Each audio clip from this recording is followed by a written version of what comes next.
Hi guys, welcome back with me again in this channel. On today's tutorial, I'm going to show you how you can modify the answer provided on Gemini. So if let's say you're asking for help from Gemini, but you want to make the answer uh sound more like you can just modify it like this.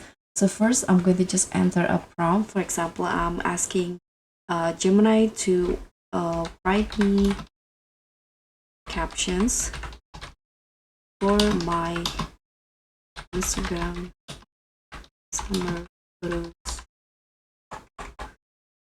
summer holiday photos, for example.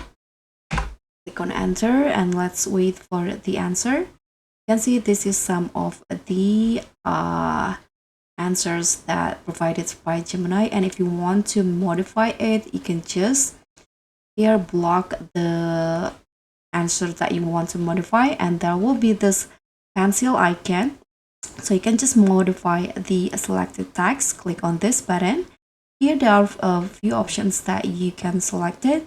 You can regenerate, you can make it shorter or make it longer, or you can just modify with a prompt. So for example, make it more engaging, for example. Here you can just click on enter, and now Gemini will modifying the answer. So this is the modified version, so you can just copy it if you want to and also paste it for your Instagram, let's say. So that's all from me. Thank you so much for watching. Don't forget to like, comment, and subscribe. Also click on the thanks. Bye.